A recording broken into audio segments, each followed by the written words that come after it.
the United States vetoed the United Nations Security Council resolution reiterating the UN demands that Israel, quote, immediately and completely ceases all settlement activity in the occupied Palestinian territory, including East Jerusalem, which the resolution reaffirmed was illegal under international law. The resolution also called for both parties to act on the basis of international law and their previous agreements and obligations. The resolution has been co-sponsored by 130 member states in the General Assembly, and the voting in the UN Security Council was otherwise unanimously positive, including the European votes.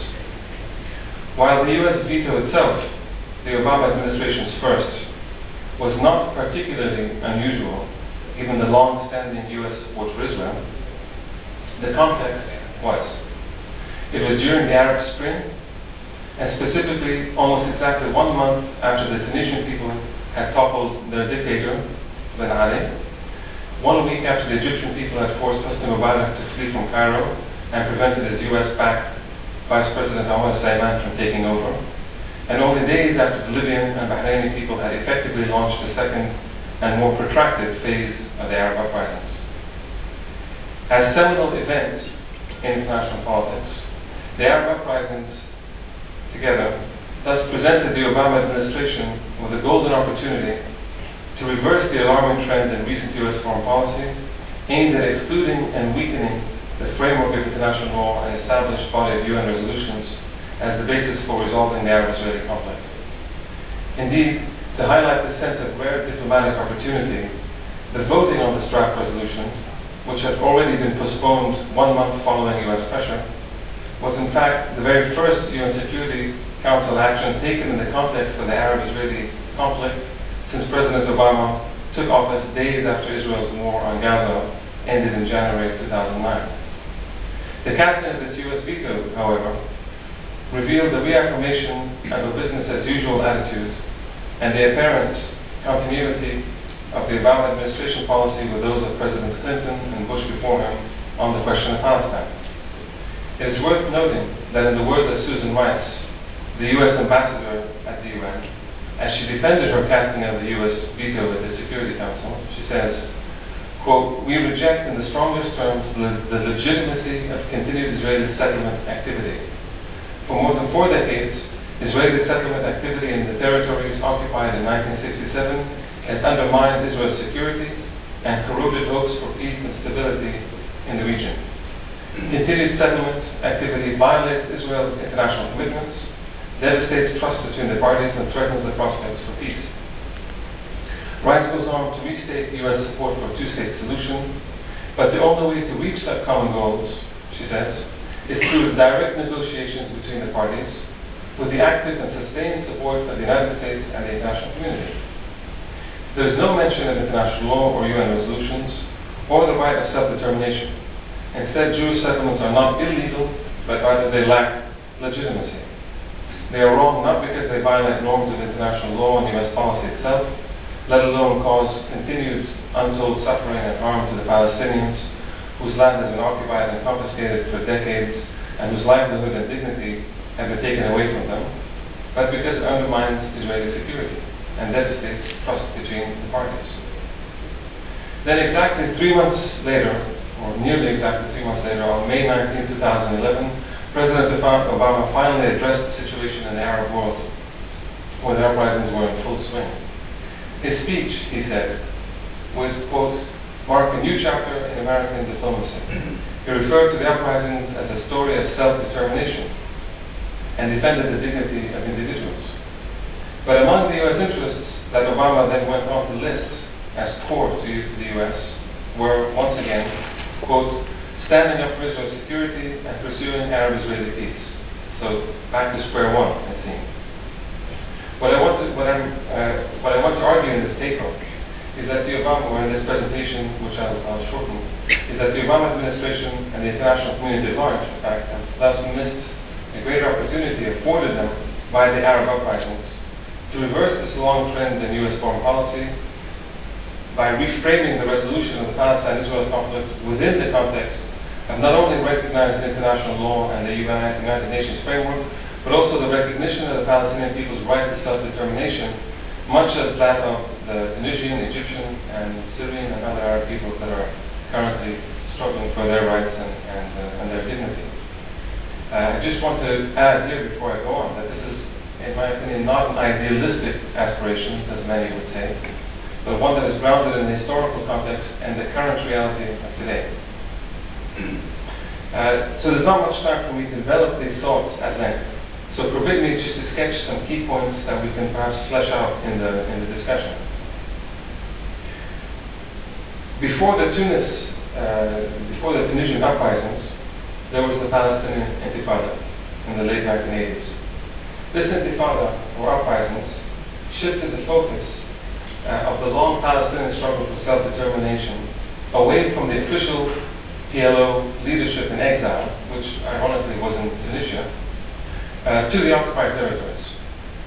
The Intifada, which was a popular uprising in the Palestinian territories, also pushed the Palestinian National Council, the PNC, which was the Palestinian parliament in exile, in its November 1988 declaration in Algiers to propose what has come to be known as the two-state solution, based on international law and within the UN framework.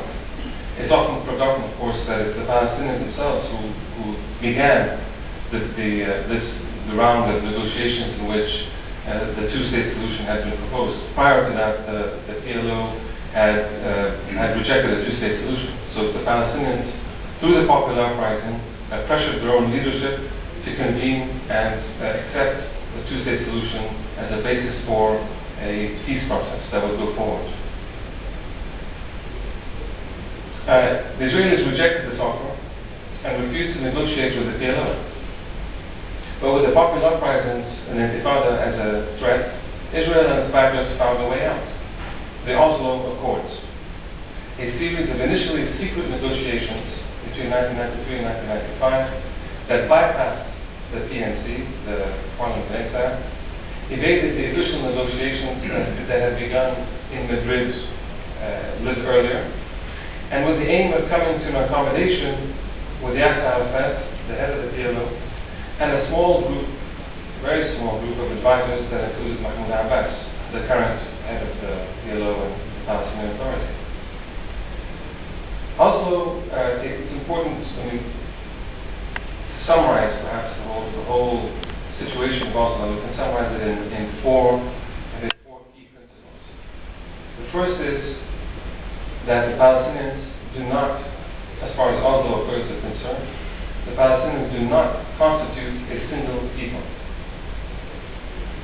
They do not constitute a single people. So the division of the Palestinians inside the territories, inside the occupied territories, the West Bank and Gaza, would be separate from all the Palestinians that are in exile in the refugee camps and outside, who of course form the majority. Second, the fragmentation of the occupied Palestinian territory into discrete small units separated from each other by means of Israeli control will be established. So the process of taking the occupied territory, especially the West Bank, and dividing it through roads, through networks, through checkpoints, through an assortment of security issues that essentially would divide the West Bank into a series of small cantons that itself would be isolated from each other, and so therefore the communications between areas, even within the West Bank itself, for instance, would be regulated by Israeli control. Third, the transfer of day-to-day administration and policing of the population to some limited form, very limited form, of Palestinian self-government, and that became what came to be created was this Palestinian Authority. So keep in mind that the very basis of the Palestinian Authority that was created as a result of these secret Oslo negotiations was an institution whose primary responsibility and duties was to protect the Israelis from the Palestinians and from Palestinian popular uprisings. In return, they would have some kind of limited self-administration and be able to elect some kind of some limited authority, but not exclusive, as I'll show you. The fourth premise of Oslo is the maintenance of Israeli control over all external borders, airspace, and territorial waters.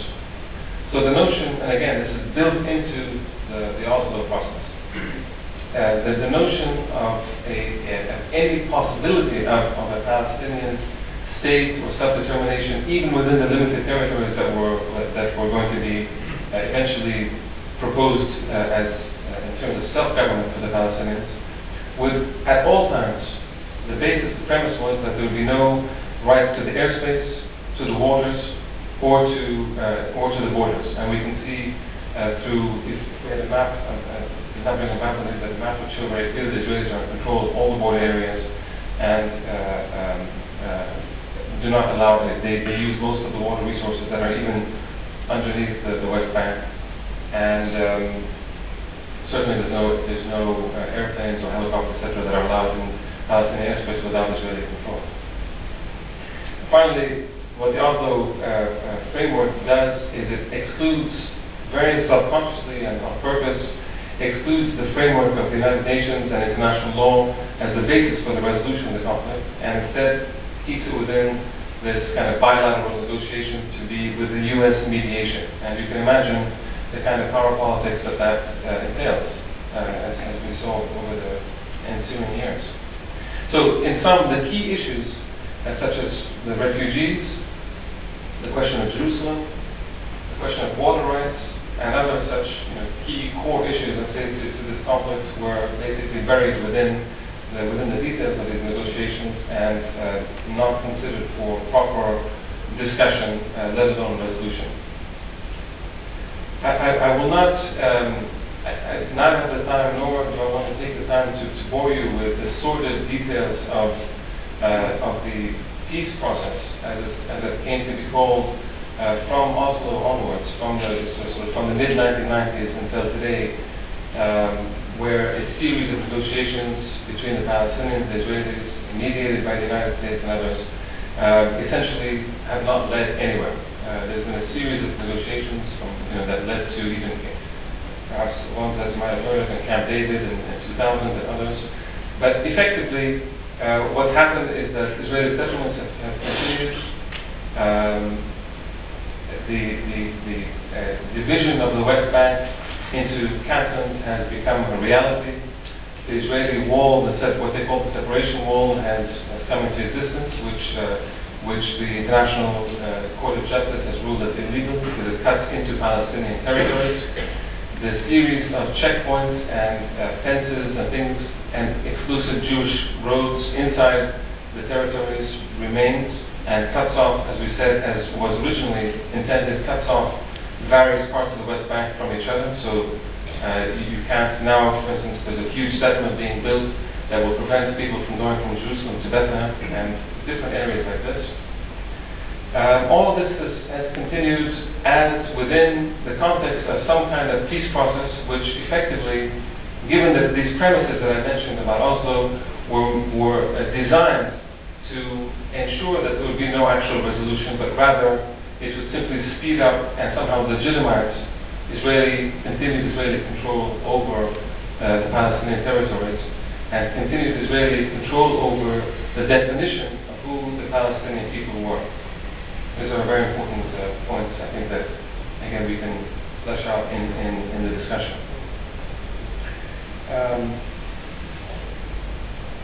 Along the way, of course, as the question of self-determination continues, the Hamas, the Islamist party Hamas, came to have more and more influence within the Palestinian entities in the occupied territories. There were elections, of course, many of you might have followed. There were elections, and these elections were effectively cancelled, although they were considered to be free and fair even by the United States and the European Union, and certified by the United Nations. They were effectively cancelled, and Hamas was not allowed to effectively run the government as the elections were supposed to have resulted in. Meanwhile, the Arab uprisings, because I'm running out of time, I just wanted to make the point that the Oslo process has essentially continued from the mid-1990s until today within the framework of some kind of peace process, which has not resulted in any tangible benefits to the Palestinians in terms of their goals for self-determination or a territory or even peace for the Israelis, for that matter. if we fast forward to, yes, if we fast forward, if we fast forward to today, and in the last couple of years in terms of the Arab uprisings, I think there's some, to go back to what I started off with, I think there's some interesting points to be made. The Arab uprisings, of course, as will be elaborated later in the next panel perhaps, was about recentering the Arab people as an important actor in international politics, and certainly in the politics of the Middle East. For many years and for many decades even, the notion of Arab people being an active actor or an influential actor in international politics was not considered. They were essentially mediated by dictatorial Arab regimes and not particularly considered. With the wave of Arab uprisings that have come into place, this has now changed.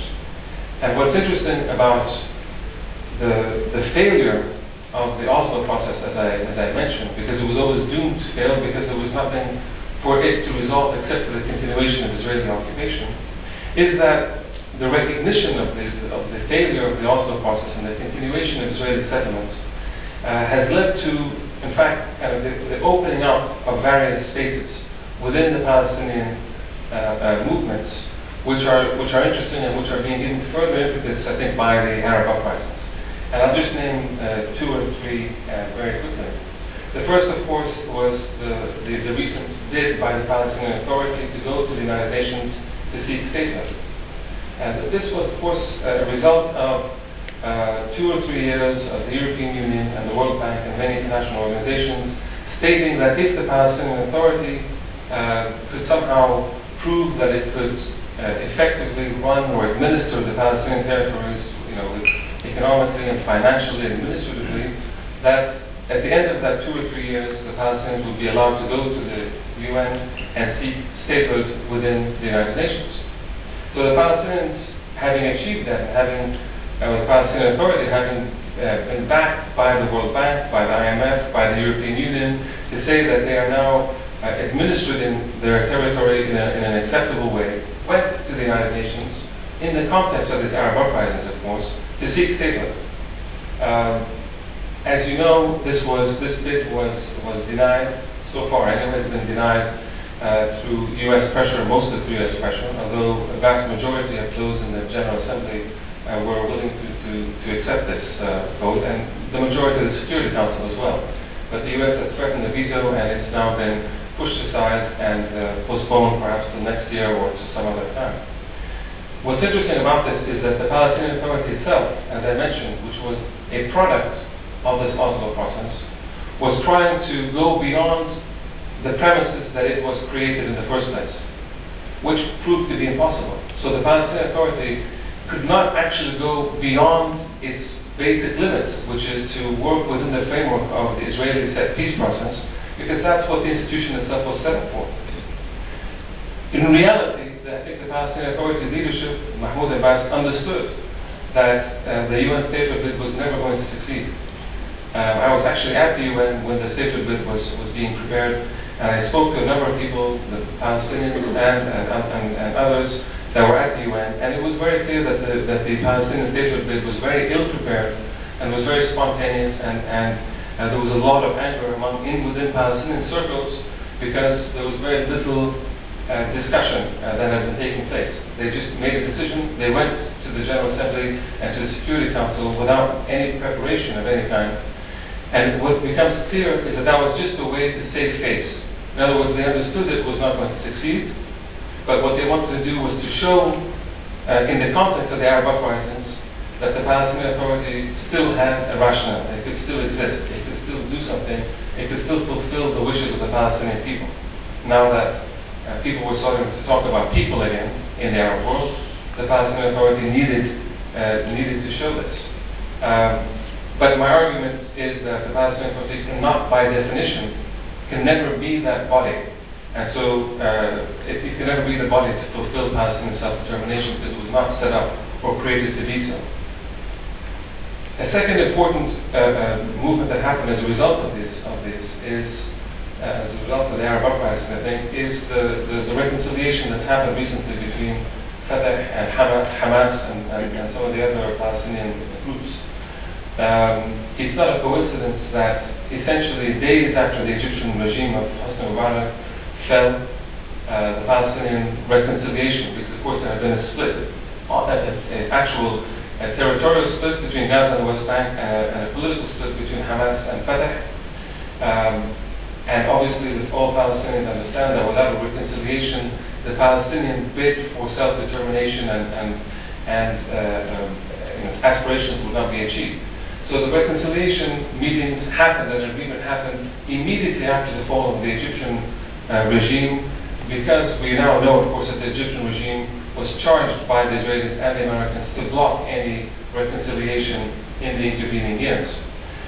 So with this happening, the reconciliation happening, not that it went very far after that, but the very notion of that there has to be a Palestinian reconciliation, again, it shows that both Hamas and the Palestinian, and Fatah and the PLO, all of them have recognized now that they have to respond once again to popular demands. And the popular demands on the ground, in the occupied territories and outside the occupied territories, are demanding both reconciliation and a pushing ahead of the Palestinian agenda beyond the confines, the very narrow confines of the peace process. And finally, perhaps the most important space that's been opened up as a result of these uprisings, well, I should say it started before the uprisings. It started with the recognition, as I said, of the failure of the Oslo peace process and the failure of the PLO and Fatah, even Hamas, to deliver what they were supposed to deliver to the Palestinians, but has been even further into this by the Arab uprisings. It's opened up very, very interesting discussions and dialogues within the Palestinian body itself. And by Palestinians here, I mean all the Palestinians. So the Palestinians inside the territories, the Palestinians in exile, and the Palestinians in the refugee camps, reconstituting itself as a whole Palestinian body. So there's genuine discussions about reforming the PLO for the first time. There's genuine discussions about reconstituting the PNC, or the Palestine National Council, to have elections that would to ensure representation of all Palestinians, including in the refugee camps and including in exile outside. So these are very important spaces. Thank you very much.